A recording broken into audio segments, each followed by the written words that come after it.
উন্নত শ্রী জগন্নাথ মদ্গুরু শ্রী জগৎগুরু মদাত্মা সর্বভূতাত্মা তস্মৈ শ্রী গুরুবে নমঃ। পরম দয়ালের শ্রীচরণে শতকোটি প্রণাম জানাই। পরম আরাধ্য জগৎ জননী শ্রী শ্রী পরমার শ্রীচরণে প্রণাম জানাই। প্রধান আচার্যদেব শ্রী শ্রী বরদার শ্রীচরণে প্রণাম জানাই। বর্তমান আচার্যদেব শ্রী শ্রী রাধার শ্রীচরণে প্রণাম। পরম পূজ্যপাদ বাবাই দাদার শ্রীচরণে প্রণাম। আজকের এই সৎসঙ্গে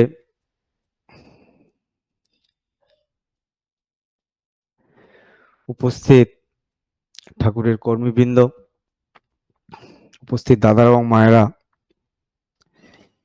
আমার সশ্রদ্ধ জয়গুরু জানবেন। যারা বয়োজ্যেষ্ঠ আছেন তারা আমার প্রণাম জানবেন। অনেকক্ষণ ধরে আমাদের শ্রদ্ধেয় সত্যদার কথা, শ্রদ্ধেয় তরুণদার কথা শুনলাম, ভালোবাসার কথা, দীক্ষার কথা শুনে শুনে কেমন জানি বলার আগ্রহটাই হারিয়ে ফেলছিলাম। যাই হোক, আমাকে যে বিষয়টা নিয়ে বলতে বলছেন সেটা হচ্ছে ধর্ম। এটা আমি চেষ্টা করব সেটা আমার বোধ ঠাকুরকে ধরে যতটুকু বুঝি, তিনি তো এক বিশাল অসীম জিনিস, তাকে ধরে আমরা যতটুকু বুঝি বা আমি যতটুকু বুঝি আমি সে ততটুকুই বলার চেষ্টা করব। এই এক বিশাল সমুদ্রের তার সে ৮১ বছরের সুদীর্ঘ জীবনে যে এমন কোনো বিষয় নেই যে তিনি আলোকপাত করেননি। তার মধ্যে সাথে আমরা জেনে না জেনে সেই শব্দটা ব্যবহার করি, সেই জিনিসটা এক একজনের কাছে এক এক রকম। এই দুনিয়াটা যেমন বিচিত্র, পৃথিবীর মানুষগুলি বিচিত্র, প্রকৃতি বিচিত্র, সেই বিচিত্র দুনিয়ায় মানুষের বোধটাও কিন্তু বিচিত্র। যার যতটুকু বোধ, যার যে ব্যাকগ্রাউন্ড, সেই বোধ, সেই ব্যাকগ্রাউন্ড অনুযায়ী মানুষ ততটুকুই বুঝে। এর বাইরে কিন্তু আমিও নয়। আমরা অনেক সময় ভাবি, আমি ছোট্ট একটা উদাহরণ দিয়ে শুরু করব, যে আমরা যখন ভারতবর্ষে থাকি বা ভারত উপমহাদেশে যখন থাকি, তখন আমাদের একটা ধারণা ছিল বিদেশের লোকজন যারা বাইরে থাকে, বাইরের দুনিয়াতে, আমি আমাদের কথা বলছি না, যারা সাদা লোক, ইউরোপ, আমেরিকা, আফ্রিকা যারা থাকে, তারা হয়তো এই ধর্ম টর্মর বিষয়ে এত মাথা ঘামায় না। এটা একটা মানুষের সাধারণ একটা ধারণা ছিল, এবং অনেকে সেই প্রশ্নটাও ঠাকুরকে করেছে যে ঠাকুর, ইউরোপ আমেরিকার মতো দেশে কি লোকজন ধর্ম চর্চা করে বা তাদের ধর্ম মানে তাদের জীবনে? ঠাকুর তো হেসে ফেললেন, ওরে বলিস কি রে, তারা যদি ধর্ম না মানে তাহলে তারা বেঁচে আছে কি করে? ধর্ম যদি না মানে তাহলে সে বেঁচে আছে কি করে? তার মানেটা হচ্ছে আমরা প্রত্যেকেই, প্রতিটা সত্তা, জেনে হোক না জেনে হোক, মেনে হোক না মেনে হোক, আমরা কিন্তু ধর্মটা পালন করছি। আমি যদি আজকে বেঁচে থাকি পৃথিবীতে, তাহলে আমি বেঁচে থাকার নিয়ম কিছু না কিছু পালন করছি। ঠাকুর বললেন, বলছে আমার তো মনে হয় ইউরোপ আমেরিকার লোক আরো বেশি ধার্মিক, নাহলে তাদের জীবন এত উন্নত হয় কি করে? তাইলে ঠাকুরের সেই বলা থেকে বোঝা যায় ধর্মটা আমার জীবনের বাইরের কিছু অংশ নয়। আমাদের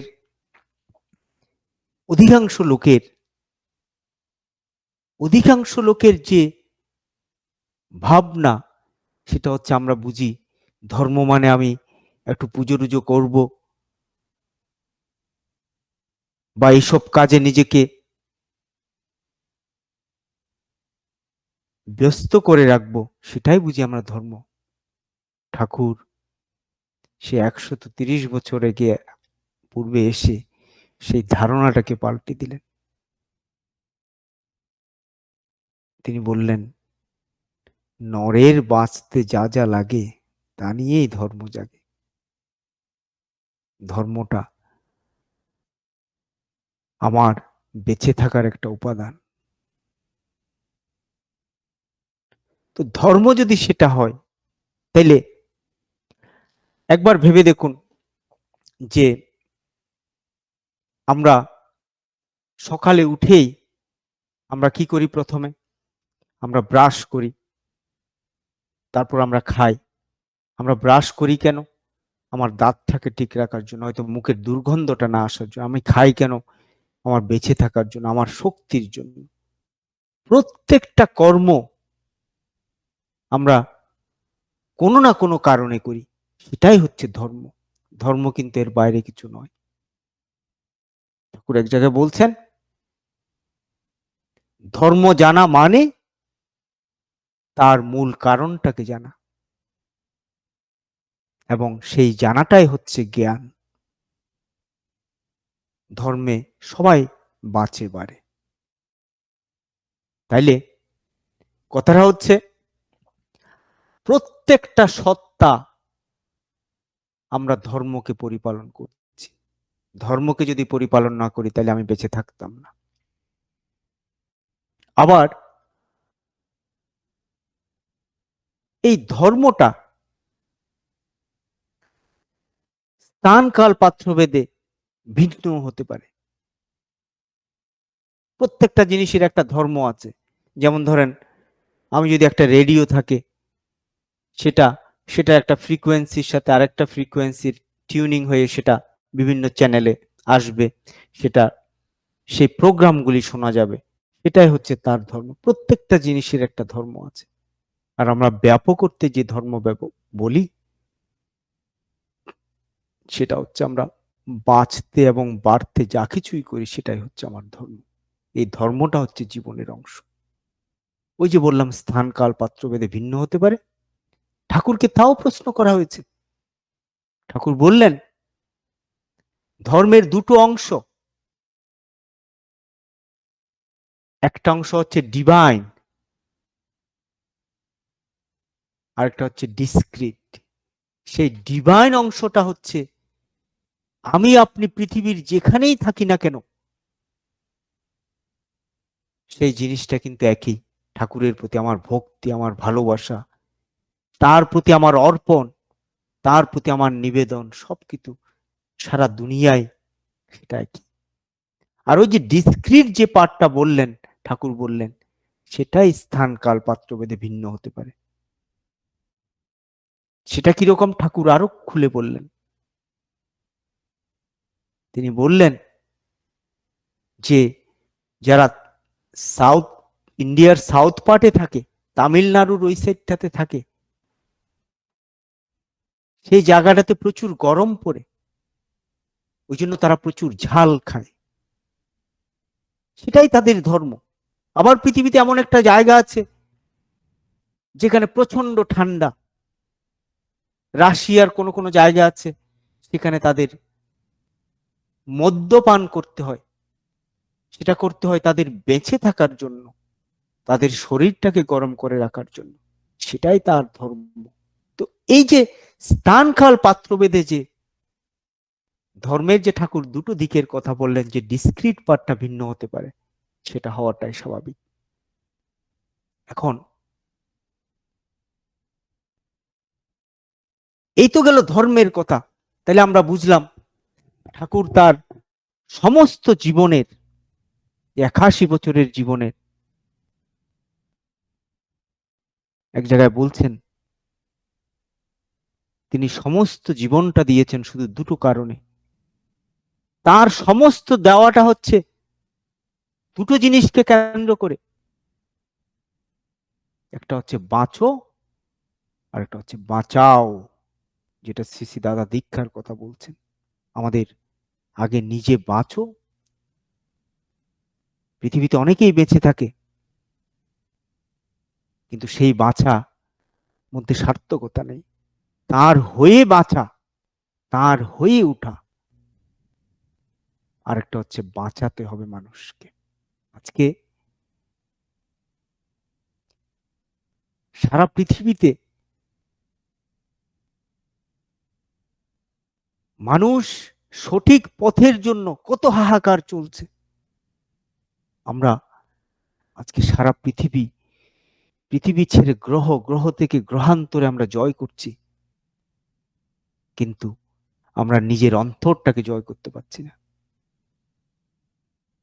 আমি নিজের পরিবারটাকে সামলাতে পারছি না। তার মানে আমার ধর্মটা ঠিকভাবে প্রতিপালন করা হয়নি। বাঁচাবার আর যা নিয়ম, সেটা আমার জীবনে মূর্ত করা হয়ে ওঠেনি। তাই তো আমরা তার কাছে আসছি। তাই আমাদের তাকে ধরে চলা, যিনি অভ্রান্ত,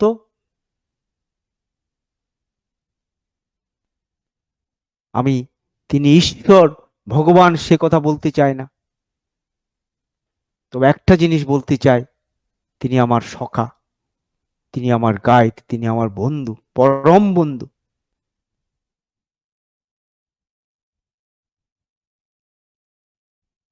আমরা যারা তাকে পেয়েছি, সেটা আমার কৃতকর্মের ফল হোক, পারিবারিকভাবে হোক, বন্ধু দিয়ে হোক, আমরা পরম সৌভাগ্যবান।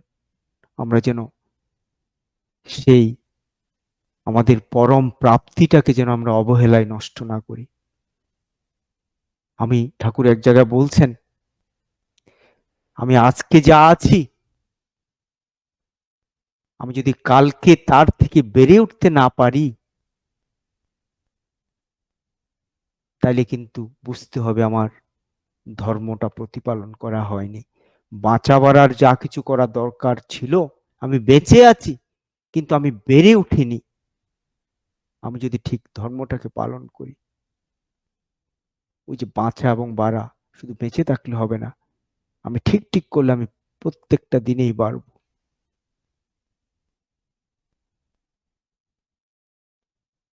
সবচেয়ে বড় কথা হচ্ছে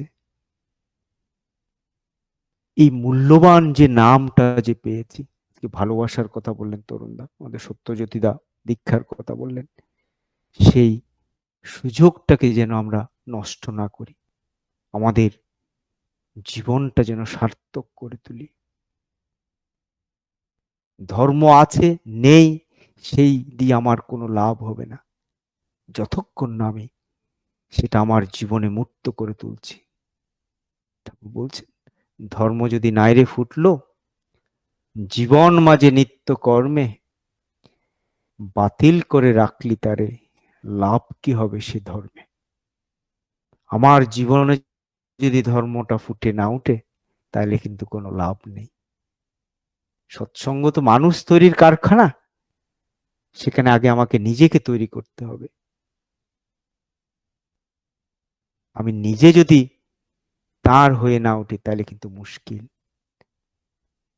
ঠাকুর তো সত্যানুসরণ বলছেন, তুমি তোমার নিজের, দশের, দেশের, বর্তমান এবং ভবিষ্যতের জন্য দায়ী। তাই আমরা আজকে যারা সৎসঙ্গের সাথে যুক্ত, আমরা অনেক সময় বুঝতে পারি না যে আমরা কি মূল্যবান সম্পদটা আমরা পেয়েছি যারা দীক্ষার মাধ্যমে তার সাথে যুক্ত হয়েছে। জীবনের এত সহজ সমাধান আর কোথাও পাওয়া যাবে না। তিনি যা দিয়ে গেছেন, শুধু আমাদের একটু দরকার তার প্রতি আনুগত্য, তার প্রতি সমর্পণ। আমাদের তো ছোট্ট জীবন, একবার আসুন দাদারা ও মায়েরা, তার কাজে সঁপে দিই আমরা এই জীবনটা। দেখেন কি অনাবিল আনন্দ। আমাদের পূজ্যপাদ বাবাই দাদা বলেন যে তিনি যে 100 দিনের পরিক্রমায় গেছিলেন, বলছেন এক রাজা, তার হঠাৎ করে কল্পতরু হওয়ার ইচ্ছা হলো। তিনি সবাইকে শুধু দান করে যাচ্ছেন, যে আসছে তাকে দান করছে, রাজ্যের সবাইকে তার দান করার ইচ্ছা হলো। রাজার এক সেবক ছিল, সে আর কিছু চায় না। সবাই তো খুব আশ্চর্য হয়ে গেল, কিরে সবাই নিচ্ছে, তুই কিছু চাস না কেন? যে সেবক সে বলল, না আমার কিছু দরকার নেই, আমি কি চাইবো, আমি রাজার সেবা করি, এটুকুই আমার সন্তুষ্টি। বলে যে না তুই কিছু চা। এই খবর এক কান দুকান করে রানীমার কাছে চলে গেল। রানীমা তো খুব আশ্চর্য, কিরে তুই কিছু চাইলি না, তাকে ডাকা পাঠালো। বলছে না মা, আমি আমার কিছু দরকার নেই। বলে না তুই কিছু চা, রাজা যখন দিতেই চাচ্ছে তুই কিছু চা। তো বললো ঠিক আছে, আপনি যখন বলছেন, আমি যদি চাই, তাহলে আমি বলবো রাজামশাই যদি দয়া করে আমার বাড়িতে একটু আসেন। এই খবর মন্ত্রীর কাছে গেল, রাজার কাছে গেল। হ্যাঁ নিশ্চয়ই তাই হবে, তুই আমার সেবা করিস, তোর বাড়িতে নিশ্চয়ই যাব। এবার মন্ত্রী লোক পাঠালো তার বাড়ি দেখতে, রাজামশাই যাবে, দেখে বাড়িতে তো কিছু নেই, তার শুধু ঘুমানোর কোন রকমের ব্যবস্থা আছে, চাল নেই, চুলো নেই, কিছু নেই। রাজাকে এসে জানানো হলো। তো রাজা বললেন ঠিক আছে, তো তাকে বাড়ি করে দাও একটা সুন্দর। তার বাড়ি হয়ে গেল। এখন রাজামশাই যাবেন, তো রাস্তা নেই বাড়িতে, এবার তার রাস্তা করে দাও, রাস্তা হয়ে গেল। এবার রানীমা যাওয়ার জন্য ইচ্ছে প্রকাশ করলেন। এখন রানীমা কার সাথে গিয়ে কথা বলবে, তার তো বিয়ে শাদী হয় নাই, বিয়ে থা করা হয় নাই, ঠিক আছে তাকে বিয়ে করিয়ে দাও। এ করতে করতে তার সবই হয়ে গেল। কথাটার অর্থ হচ্ছে, পূজনীয় বাবাই দাদা যা বললেন, আমরা যদি তাকে চাই, আমরা যদি শুধু তাকেই চাই, তাহলে আমাদের জীবনটা এইভাবে পরিপূর্ণ হয়ে যায়। আমরা যখন নির্দিষ্ট কোনো জিনিস চাই, হয়তো আমি সেটা পাই, তো আমরা যখন তাকে চাই, আমার জীবনে সবকিছুই ভরে ওঠে। এ এক অমৃত যেন। আমরা অনেক সময় বিভিন্ন ভাবে আমাদের সময়টাকে নষ্ট করি। প্রলয়দার সময় হলো বলবেন।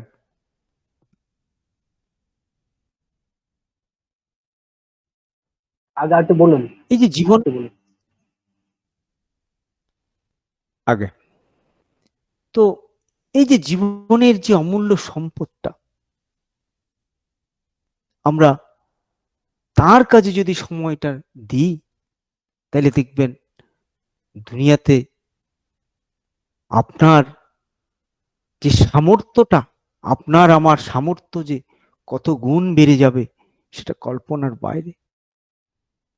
কিন্তু একটা কথা মনে রাখতে হবে, সেটা হচ্ছে প্রতিটা সত্তার সাথে, প্রতিটা মানুষের সাথে তার সম্পর্ক।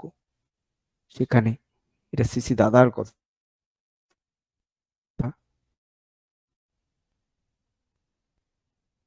সেখানে কিন্তু কেউ নেই, নেই স্ত্রী, নেই পুত্র, কেউ নেই। আমার সেটাও আবার এক একজনের কাছে এক এক রকম। কারো কাছে তিনি প্রাণের চেয়েও প্রিয়, কারো কাছে তিনি আমার সমস্ত কাজকর্ম করার পরে যদি সময় হয় তাহলে তার কাজ করব। এক দাদা উৎসবের কালেকশন করতে গেছে এক বাড়িতে, মুম্বাইয়ের ওদিকে গেছেন। এক বাড়িতে দেখলেন একটা রুম, সেই রুমে দুটো সোফা আছে, তারপর একটা ঠাকুরের আসন বসানো আছে। দাদাকে গিয়ে কিছু কালেকশনের কথা বললেন, দাদা দিলেন।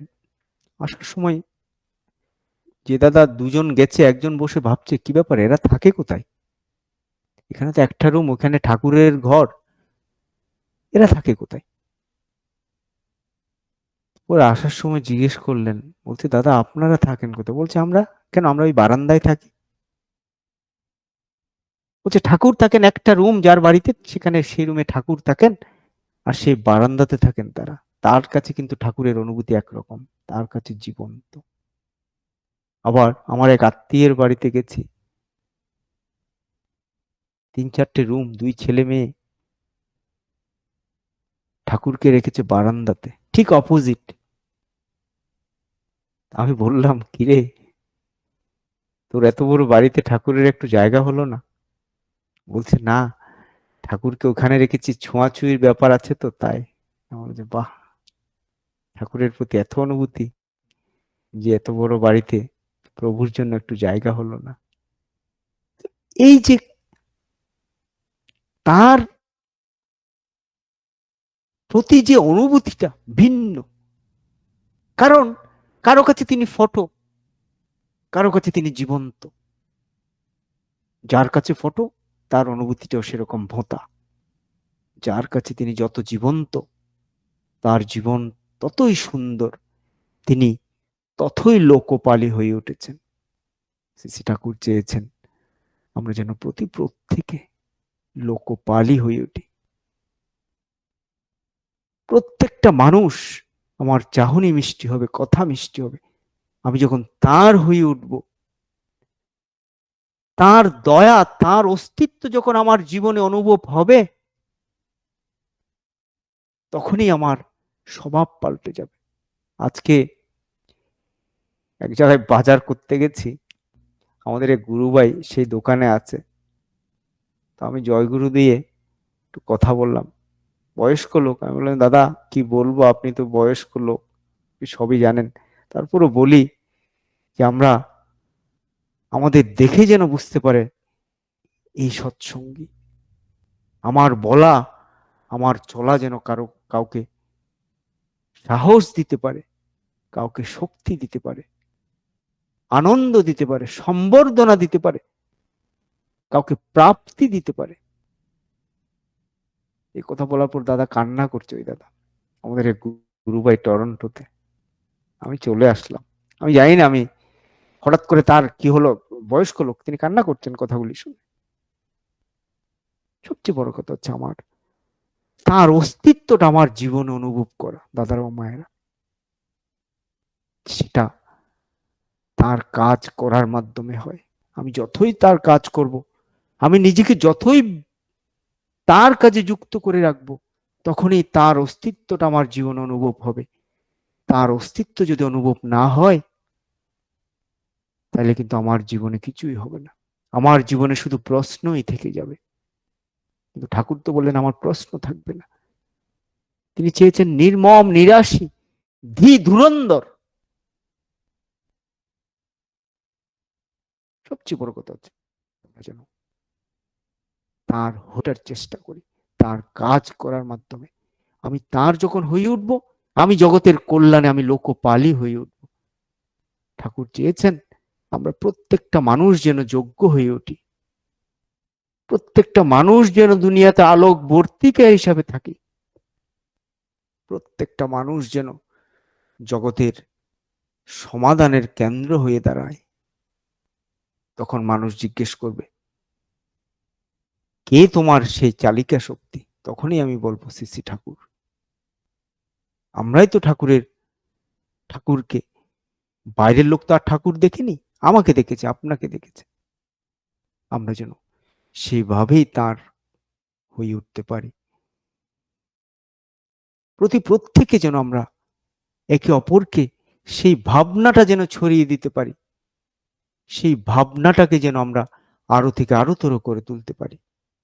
প্রত্যেকটা মানুষকে যোগ্য করে তুলতে হবে, আমরা একটা মানুষকেও ছাড়তে পারবো না।